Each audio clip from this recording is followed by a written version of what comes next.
Hi everyone, this is Dr. Karamachi, Dr. K for short, here at the Integrated Therapeutics Clinic. I just wanted to say hi to you, talk about insurance and how it relates to healthcare. Obviously, this is open enrollment. A lot of people are either signing up for Medicare or they're signing up for their employer-based insurance or private insurance. And at this point of time, they're making a lot of major decisions about their health. So they're trying to figure out which particular plan suits their needs. So I wanted to briefly discuss about what insurance is and how insurance plays a role in healthcare. And hopefully this will give you some guidance when you're picking plans or other options for healthcare. So before, like 50 years ago or maybe 70 years ago, there was no such thing as an insurance. So you would go to the doctor's office and you would pay them $10 or $20 for the visit. They give you an injection, you pay a different fee. If they order labs, you pay them a fee. If you go to the hospital, you pay the hospital directly. I was recently watching a video from another doctor, and he shared a bill that he received at home when he was born. And the total bill for him, this was 60 years ago. The total bill for the hospital stay spanning 7 days, the labor, everything included for the mother and baby was around $400 at that time. Obviously, you add inflation, now it may be 4,000 or 40 grand. I don't know the numbers now. So that was pretty straightforward. He would pay that bill, or in that situation, his father would have paid that bill to the hospital, and he would have gone home. Lately, what has happened is in the last 50 to 70 years, healthcare has become more and more expensive due to various factors, and using just cash is impossible, especially if you have $1 million claim, your hospital is billing $1 million or more, then chances are not everybody has $1 million in cash sitting in the bank to pay the bill. So the insurance is very important, and it helps with catastrophic issues. Lately, insurance has become more pervasive, and it is covering everything that we do as doctors. So it's covering the office visits, it's covering the labs. It has essentially become an intermediary between the patient and the doctor, or the patient and the hospital, or any other two things in the healthcare system. So insurance is all over the place, and because it has become so big, they tend to dictate the rules on how healthcare is done. So I'll briefly talk about some pros and cons of using insurance. So the insurance sets what's known as a reasonable and a customary charge. So a reasonable or a customary charge for a consultation with a specialist would be around $400. A reasonable or a customary charge for a new patient visit with a primary care physician would be around $350. I'm just giving you averages. This is not a hard and fast rule. So based on that, like if the doctor or the hospital sends a claim to the insurance company, no matter what the claim is, they'll only pay the reasonable or the customary charge. They will not pay the rest. Same thing with labs. So a complete blood count or a comprehensive metabolic panel, the hospital or the lab can bill the insurance company for $100, but the insurance company may decide to pay only $1 or $10 for each lab. So that's a reasonable and a customary fee or charge. So it's really good to have insurance-based systems and intermediary, because they already have pre-negotiated rates on what each service costs, and they're only going to pay that much. If your hospital or the lab is charging exorbitant fees, they're not going to pay that. So that's good in one way. Well, the problem with having an intermediary is they also dictate a lot of other things. Like for example, because of what the primary care doctors are getting paid, they may have to see 30 patients instead of seeing 10 patients in a day. So if they're seeing 30 patients and you do the math, like you start the clinic at 8 a.m., the first patient is seen at 8 a.m., and you end the clinic at 5 p.m., you add 1 hour of lunch, so that's 8 hours of work for the doctor. So in those 8 hours, if you divide by 30 by 8 comes to around 3.5 or so. So you're spending maybe 20 minutes with each patient. So not more than that, 20, 25 minutes. If it's a follow-up, usually they spend 15 minutes. If it's a new client, they may spend 25 minutes or even a half hour. So to break even, to be able to pay for all the staff and then make the salary for the doctor, so they have to see around 30 people in a day. And let's say you're real complicated, you're a geriatric patient, you have heart issues, you have diabetes, you have high blood pressure, you have arthritis, you have multiple issues. In a typical insurance-based practice, what I do is, what other doctors do is, we address one issue or the one major issue. Like today, your major issue is back pain, we address that. For the rest of the stuff, we ask the client to come back later because we can't bill insurance for more and more time, because number one, we are restricted with the amount of time we're spending because we have to see 30 people in a day. And number two, even if we stay longer and try to address all the issues, the insurance company is only going to pay the customer fee. They're not going to pay 2 times or 3 times the customer fee. So to be worthwhile, so we ask the client to come back. So if they have more and more issues, they have to keep going back to the doctor's office over and over again. And the worst case scenario is, once the primary issue is done, the doctor may not even ask them to come back. They'll just tell them to take the medications they were on before and see how things are, and they'll have them call the office later to see if they want to come back. So a lot of times the issues are kind of pushed away underneath the carpet, and they may or may not be addressed. So that's the downside of being an insurance system. Obviously, if you have a big ticket item, like you're having a lot of heart problems and you're getting bypass surgery, and that may sometimes cost anywhere from $50,000 to $100,000, that will be completely covered by insurance company. So if you have a big ticket item like that, maybe it would be a good option to go with insurance. So even with that, sometimes, if you have private insurance, they'll only pay part of it. It can be 60-40 or it can be 80-20. Let's take the example of 80-20. So in 80-20, 80% of the cost is borne by the insurance company and you pay 20%. So you get $1 million claim, so you're on the hook for $200K. And the rest is paid by the insurance company. And the reason why they set it up in this way is they want the client or the patient to have skin in the game. Because there are systems where everything is paid by the insurance companies, and they notice that the client doesn't take any ownership or responsibility, which is true. We want the clients to have some skin in the game, whether it is 20%, 10%, or 50%, whatever they decide. Obviously, the higher the amount that they're paying, the lower the premiums are.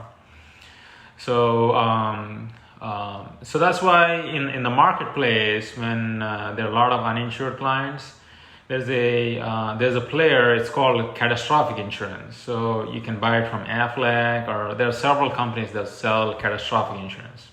So let's say you don't have major medical insurance, then let's say you have a motor vehicle accident and you had major trauma, you had multiple bone fractures, you're in the ICU, and you stayed in the hospital for 2 months or 3 months, and out of that you stayed in several days or several weeks, you're in the ICU. So you're looking at $1 million claim, and catastrophic insurance will cover most of it if you have catastrophic insurance. So going back to major medical insurance, obviously if you have Medicare or Medicaid, the rules are different. Medicare and Medicaid, because they have national presence and they are backed up by the federal government, they set their own rates and they'll pay their own rates no matter what the hospital or the doctor bills them. So for example, the hospital can bill $600 for getting a chest x-ray, but Medicare will only pay $27 because that's their contracted rate or negotiated rate. And that's more or less the same across the country. It may differ slightly depending on each city or town or rural area. So no matter what the hospital bills, they'll only pay that much.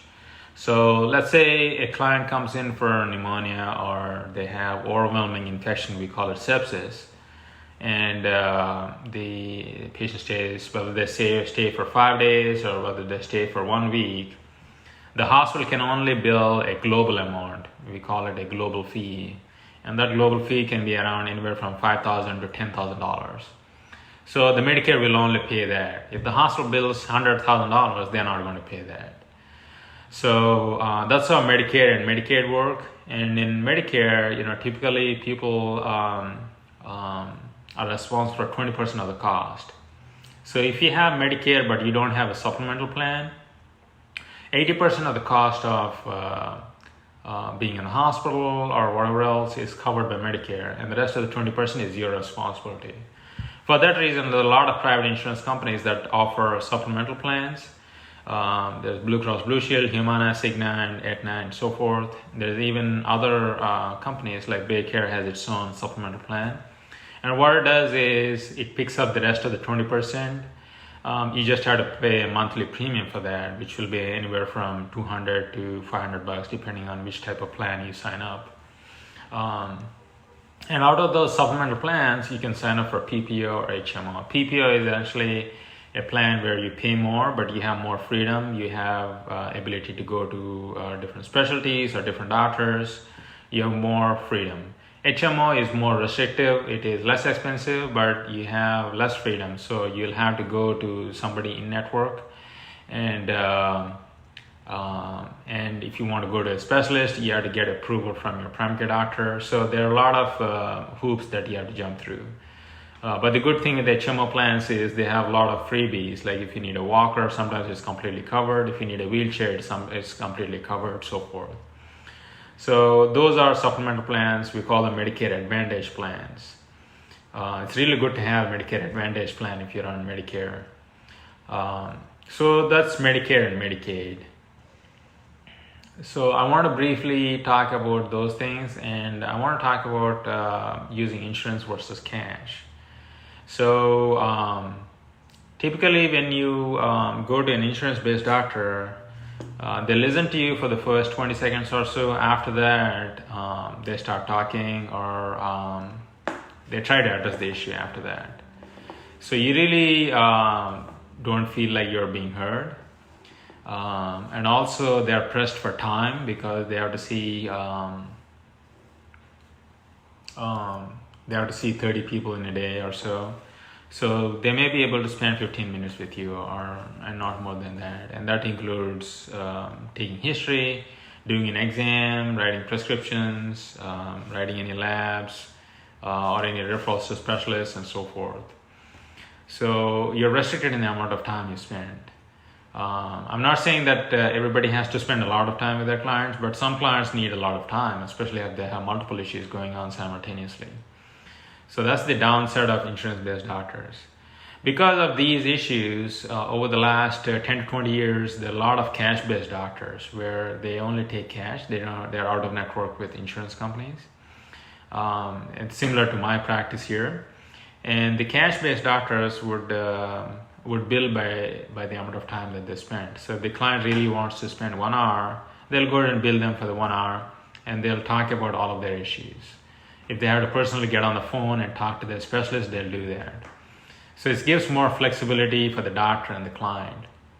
It also brings accountability at a higher level. I know there is some accountability in insurance-based systems, but it brings a higher level of accountability. Like somebody comes in with back pain and they're not getting better in 2 months, and they have seen the doctor several times. If it's a cash-based doctor, then they would not go back to them because they are spending money out of their pocket.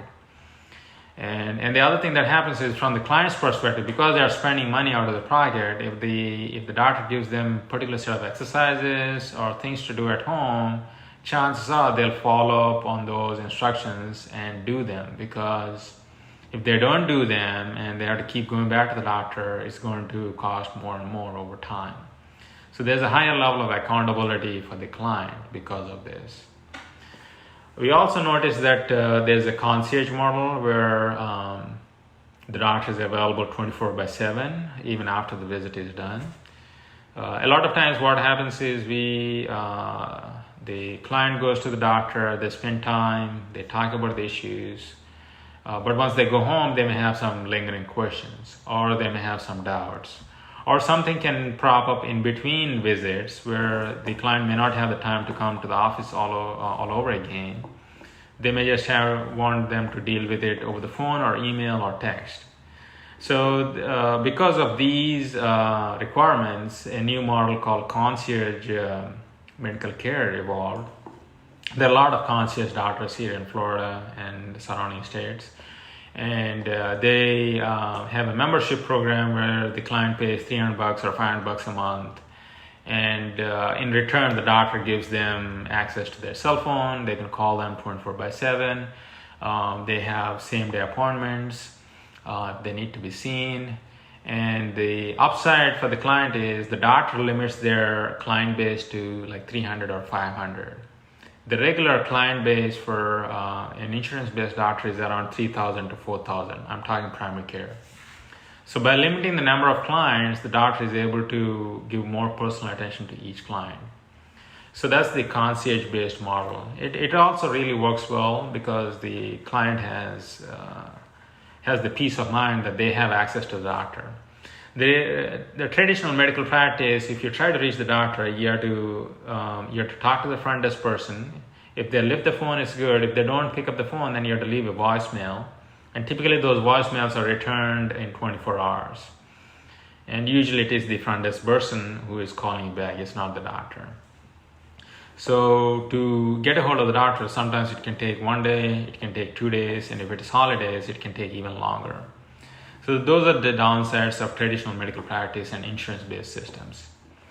Some doctors have hybrid systems where they bill insurance for the visit, and they also have a concierge or a membership fee. So those are available here in Tampa and Florida in general. I have a lot of friends, at this point of time, I don't offer any membership programs. That's something I can explore in the future. And those are different models of care that we have. We have cash-based models where it is fee for service. We bill the client each time they see their doctor. We have concierge model. We have direct pay where the doctor bills the client a small amount each month. It can be $50, it can be $100 a month, and in return, the client has constant access to the doctor, and they can be seen the same week if they need to be seen. So that's another model. So these are all different types of models. Every model has pros and cons, and not every model is suitable for every client. So those are some of the models. So now I wanted to go back to sources of health insurance and talk about a real life example. So back in 2013, this is a pie chart that I have. I'm looking at it. So if you look at the pie chart, half of it is employer-based insurance. Employer-based insurance is if you're working for, let's say you're working for Honeywell. Honeywell gives you an employer-based insurance plan, and they pay, let's say, $200 a month, and then you personally pay $50 or $80 a month for the medical insurance, and so the total bill will be $300, but the employer is bearing most of the cost. So those are the most common plans out in the community. So more than 50% of those. And then you have uninsured. So around 15% of people are uninsured. Around 5% are military. There's a military base here in Tampa, so they have TRICARE or one of those military insurances.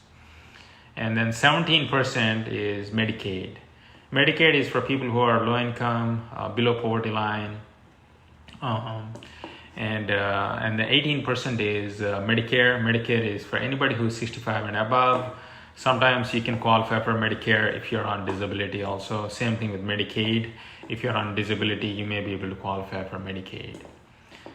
So if you combine Medicare and Medicaid, that comes up to around 35%. So, and then the rest, like 5 to 10% is individual private insurance. These are sold out in the Obamacare. Some people call it Obamacare. Some people call it market space. So they're bought online or they're bought through insurance agents or brokers. So these are the most common players in the insurance arena. So employer-based, uninsured, Medicaid, Medicare, and individual private insurance. So we go to the next slide. I want to talk about a real life scenario. So a real life scenario is a 55-year-old man. He comes to his primary care physician because he has severe knee pain. He was recently went to skiing in Colorado and he had a skiing accident. He fell down. At the time, he attempted some rest, some ice. He took some ibuprofen, but his symptoms are not improving. So the doctor examines the client. He noticed some instability in the joint. The joint is too lax. There's some effusion, which means swelling in the joint, and there's tenderness, which means there's pain on palpation. When the doctor is pressing on the joint, there's pain. So these are all signs of something that's grossly wrong inside the joint. So the primary care physician orders an MRI scan and sends the patient to see an orthopedic doctor. So what happens after that? We'll analyze what kind of charges, what is the out-of-pocket cost, what is the out-of-pocket cost if it is a high deductible plan or if they're uninsured, and what is the out-of-pocket cost if it is Medicare. And we'll also see, how much it costs for the orthopedic doctor's office visit and what the facility charge is, and how much is the facility charge for MRI, and what is the professional charge for MRI. You have to see there's something called a facility charge. Most of the doctors, they're affiliated with a hospital or a huge healthcare system. So if you go to the doctor, there can be a doctor's professional charge or a fee. But on top of that, a facility charge which goes to the hospital or the healthcare system. Sometimes the facility charge is 10 times or 5 times the doctor's charge. So you have to look at both components in the professional fees. So we'll look at the numbers. You can also calculate this. You can go to dartmouth-hitchcock.org and look at billing and charges for out-of-pocket estimation. So there are different online calculators where you can plug in numbers and see what your out-of-pocket cost is. So it's a really good exercise to go through. So in this real life example, this particular client, his facility charge was $336, and his professional charge through the orthopedic doctor's office is $151, which is a decent charge. You're going to a specialist doctor and they charge you $150. That's pretty decent. So if this particular client is having an employer-based insurance, or let's say they're working for Honeywell or whatever, then their out-of-pocket cost or copay will be $25 for the doctor's visit, and that includes both the facility charge and the professional charge. So if you combine the facility charge and the professional charge, it comes out around $520. Okay. Now, if this same client is, let's say they bought insurance through Obamacare or they bought insurance in the market space, and they're on a high deductible plan, which is most common. most people cannot afford a really low deductible plan, so they usually buy a high deductible plan. A high deductible plan would be something like a $5,000 or $10,000 deductible. So deductible is the initial amount of money that you spend throughout the year before the insurance kicks in and starts paying for the claims. So whether you're uninsured or high deductible, you're actually paying it out of the pocket. So we are clubbing both into that particular category. And for that particular category, we looked at the overall cost. It's around $520. That includes the facility fee and the orthopedic doctor's office visit. So if you're in a high deductible plan or if you're uninsured, you're paying $340. So compared to previous $25, this is much higher, as you see. Now, if you're a Medicare client, you're paying $227, which essentially you're not paying if you don't have the. This is for somebody who doesn't have the supplemental. So they're paying $227, and the rest is being paid by Medicare. Okay, so we started with the orthopedic doctor's office visit, and the for somebody who's on employer-based insurance, it's $25. Somebody who's high deductible on uninsured, they're paying $340, and somebody who's on Medicare without supplemental, they're paying $227. Now let's go to the MRI. MRIs are obviously very expensive. They cost anywhere from $6,000 to $10,000. Really expensive test. Okay, so the facility fee for the MRI is $4,000. So this goes to the hospital or the healthcare system. The professional charge is $800. So combine both of them, it comes down to $4,800. So let's round it off to $5,000. Okay. For somebody who is on employer-based insurance, somehow this particular MRI is covered by their insurance, and they're only paying $25. It's very cheap. It's not hurting them. Now let's take the example of somebody who's on a high deductible plan or somebody who's uninsured. In that case, they may be paying a cash price. So even though the regular fee is $5,000, because you're paying a cash price, the company or the radiology company or whatever whatever this place is, they may give you a cash price which is discounted. And the discounted price in this situation is $3,380. Comes down to around $3,400. So you're paying $3,400 out of the pocket to get the MRI done. Now the last situation is Medicare, and you don't have supplemental. You're paying around $1,000, and the rest is being paid by Medicare. So we started with $5,000 for the MRI. The guy who has the best insurance, they're working for Honeywell or whichever company, they're paying only $25. And the unfortunate guy who's on a high deductible and who's uninsured, they're paying $3,400. And the last one is somebody who is senior citizen who are on Medicare, but they don't have the money to buy a supplemental plan. They're paying only $1,000. So you see this big variation for the same test. Depending on what your insurance is, you're paying a different amount. So, as discussed before, there are different types of coverages. You can have HMO or PPO in private insurance. You can have a high deductible plan or a low deductible plan. You can have Medicare, Medicaid. So they're all different types of plans. And there's so much differences in the affordability and the coverage.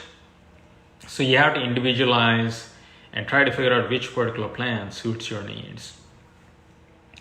And in the last part of my talk, I'm going to talk about different strategies on how you can reduce costs and how you can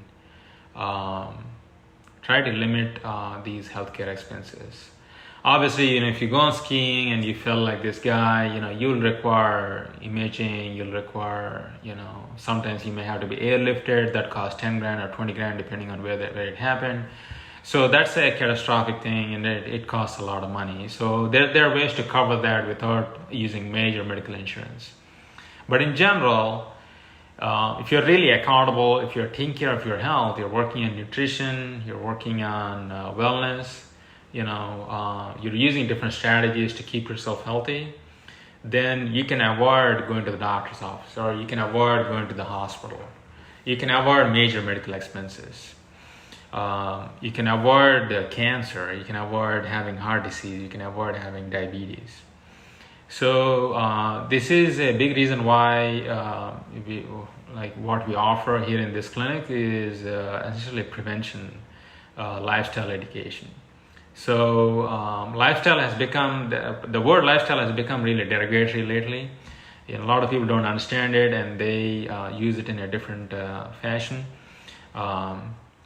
At the basic core of lifestyle, like if you're smoking and drinking every day, then chances are you're looking at spending millions of dollars over lifetime, whether it's for a hospital or different systems, whoever is the player, insurance, over time. And that's why, working in nutrition, having a good nutrition where you're eating organic food, you're eating fresh food, you're exercising every day. These things, what they do is they keep your body in good health, and it prevents major medical expenses. There are obviously genetic issues, there are obviously pollution, there are things that are beyond our control, but we can only try to limit the amount of damage that these things are causing to your body. I'm also a big proponent of using energy mastery. I teach energy healing in my practice. You're welcome to explore that. We offer complimentary healing sessions coming up this weekend. We have a booth in Body Mind Spirit Expo. So you're welcome to experience energy healing there. So I personally do self-healing. I work on my chakras and meridians every day. Try to keep it as clean as possible so that I can function at the best level possible. A lot of people, what happens is as life goes on, they become stressed. They tend to gain weight. They are not, whether because of lack of time or whatever issue, they're not eating right. And health issues start popping up. Over 10-20 years, you start developing diabetes, high blood pressure, high cholesterol, and so forth. And what happens is they go to the traditional medical doctor, and the doctor may give them a trial of lifestyle. They say, why don't you try eating healthy for 1 month and come back? And they already know that it's not going to work, so they go and prescribe the medication. And the problem is the medication leads to other side effects. Like sometimes, we prescribe statins, and the statins can lead muscle aches. And if you're already having muscle aches, and I ask you to do exercise, chances are you're not going to do exercise. You may just sit at home and watch TV or do something else. So, similarly, prescribing blood pressure medications. If I prescribe beta blocker, you feel tired all the time. Then you don't feel like doing anything. You don't feel like exercising. You don't feel like going out in the sun. Then your problem, your blood pressure can go up even more. And you can develop more obesity or diabetes. So as you can see, prescription medications are not an end-all and fix-all. And a lot of clients somehow believe that they are on prescription medication, and the prescription medication is fixing everything, and they're good. Doesn't work like that.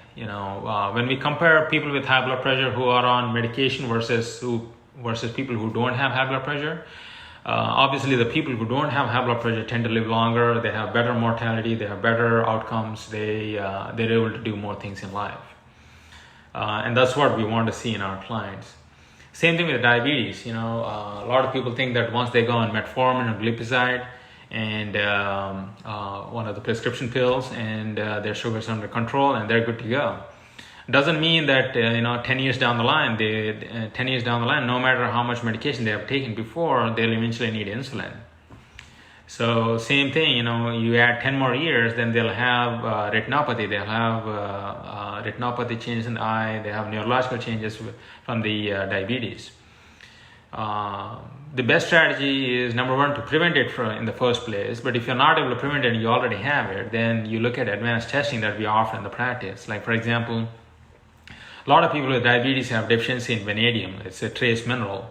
If you're able to replace that, then you can ameliorate diabetes to a significant extent.